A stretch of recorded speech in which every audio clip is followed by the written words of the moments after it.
السلام على سيدنا محمد وعلى آله وصحبه أجمعين. Monsieur le secrétaire général, messieurs les leaders des partis politiques, mesdames et messieurs les participants, sama taalibe LNT, sama xarit, sama doomu ndey. Je voudrais avant toute chose m'acquitter du deuil de reconnaissance à l'endroit du secrétaire général et je le fais au nom du directoire du mouvement citoyen d'Ostignac, mouvement pour la refondation nationale. Je voudrais m'acquitter de cette deuil de reconnaissance à l'endroit du secrétaire général pour avoir bien voulu m'honorer en m'invitant à cette belle manifestation. C'est un jour historique, c'est un jour important à la fois pour l'AFP, mais aussi un jour important pour Mamie, parce que si nous faisons magnifier Ziar, moi, famille, waa Thiès, waa Mbour, ak waa Tivaouane, ñooy ziar ci Cheikh Seydi Mouhamadou Moustapha.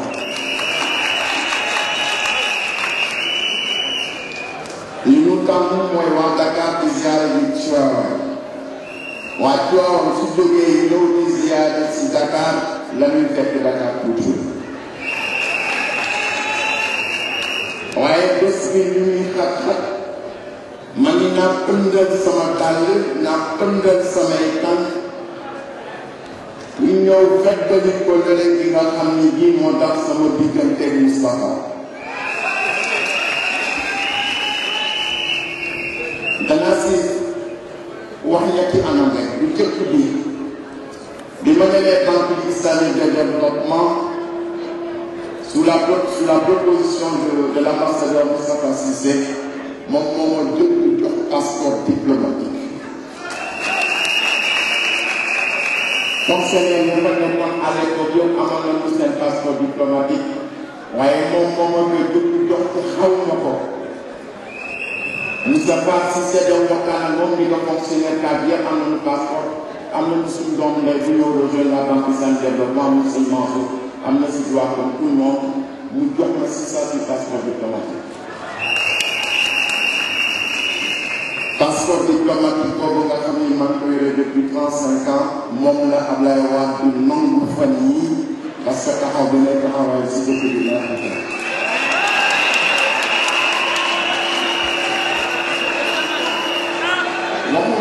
waxuma kan nag ndax passeport diplomatique daf la naqari déedéet dafa am nit ñu nga xam ni yàlla teral na leen ba pare ak ay wax tuuti na du ko waxal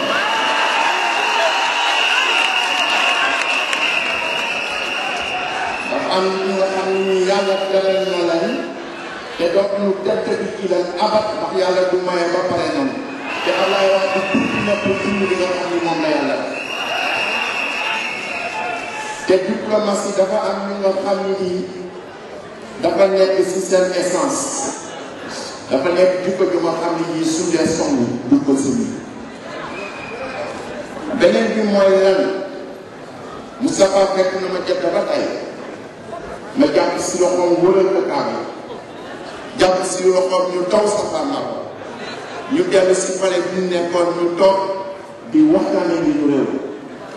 waaye ki nga xam ne moom a ko jëkk feeñal xaw ma Nicolas Mbaye la woon xaw ma Moustapha Thiam la woon dañu ñëw seet si la Fayad Agency nga ñëw fa en mission nekk ministre des affaires étrangères ñu ñëw toog mu am benn tagg bu la Moustapha Thiam tagg ni gis nga yàlla jaamu bi ñu koy jaamu soxlawu ko waaye yàlla li mu bëgg rek mooy nga yëg ko ni kan Moustapha yëg nga doomu aadama yëg na ni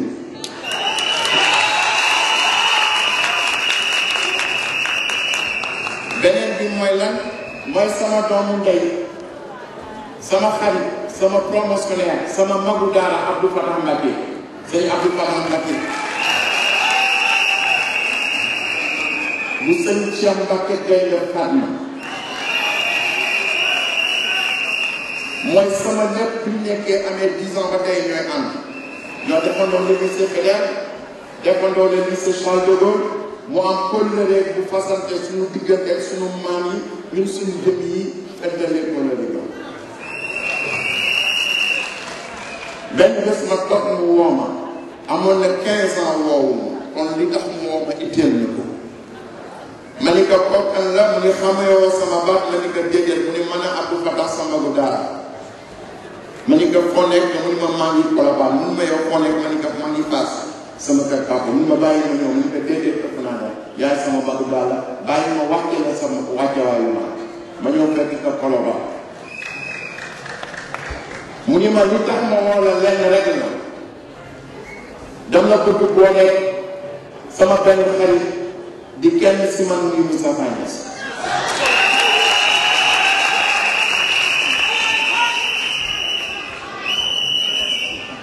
mu ni ma xam na ku baax xam na lu baax xam na fu baax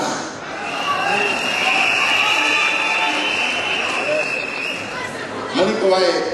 Abdou Fatah sëñ bi man xam naa Moustapha bu baax a baax bu ma boolee moom mun ma waaye Moustapha xamul ni xamante na lu maayoo mu ni ma danga bëgg ma xam ko mu ni ma waaw ñu toog à 23h30 si guddi Moustapha dem seet si Abdou Fatah Mbacké Abdou Fatah woo ma ni ma bàyyi ma jox la Moustapha maa ngi lay Moustapha moo ko sëñ Abdou Fatah ñi xamante ne lu yàgg nañu ku mel noonu su la dénkee nit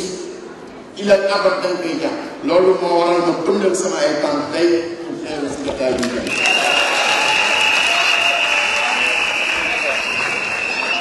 waaye dañu ñëw si congrès Alliance des forces de progrès et je me pose simplement 2 questions je sais que ces 2 questions vont être objet de votre préoccupation de la préoccupation des débats. La première question c'est l'avenir des forces de progrès. La deuxième question c'est quelle force de progrès pour l'avenir. La première question l'avenir des forces de progrès. La deuxième question quelle force de progrès pour l'avenir. La première question, les événements internationaux nous assurent. Si on voit ce qui se passe en Tunisie, ce qui se passe en Égypte et en Libye, on a la leçon fondamentale qu'un peuple debout, comme nous l'avons qu'un peuple debout, quelle que soit la force et la cruauté d'une dictature, ce peuple debout viendra toujours à bout de cette dictature. Même si cette dictature est appuyée et soutenue, maintenue, entretenue, installée par les plus grandes puissances du monde, comme ça a été le cas en Tunisie, comme ça a été le cas en Égypte. waaye bi nga xamee ne ñi xew mi ngi xew Tunisie suñu baat dafa wax ni attention la Tunisie n'est pas l'Égypte te yàlla tontu ko si Alxuraan ni que inna fi zaalika la zikraa li ulil albaab ni lii xew Tunisie ku am xel daa si bàyyi xel xalaat si wala wax lan ni l'Iran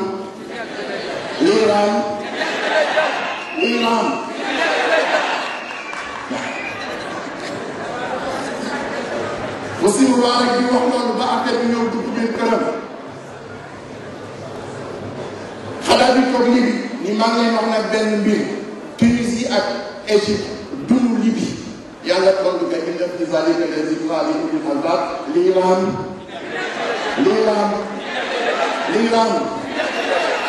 ma dégg Iba Der Thiam wax ni damay wax Sénégal yi ni leen Sénégal du Tunisie du Égypte du Libye waaye moo wax te itam ni que l'Iran dégguma dara de l'Iran kon nag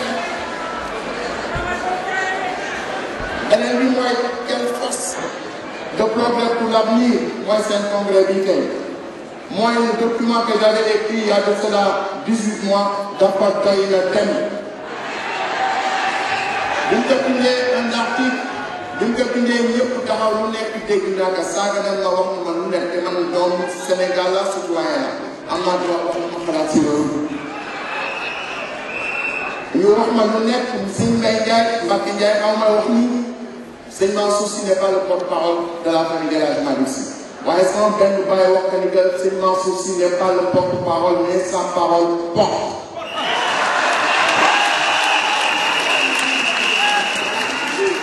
li ñu ma tontu comme ma ni que du ma ko tontu ndax wolof dafa wax ni sa maam dafa wax ni su la jamono tuumaalee bul wetti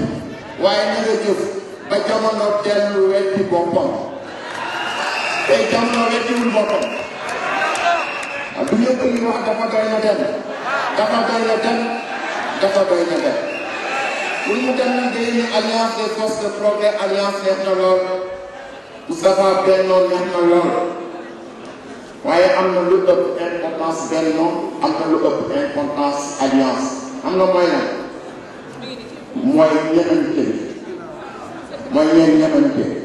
ba di dem la Benno 37 partis organisé le sitting au niveau du G2 il y a très peu de monde man ma xool la capacité de mobilisation du PS et la capacité de mobilisation de l'AFP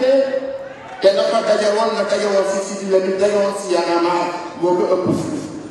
donc li nga xam ne moo des c'est que chacun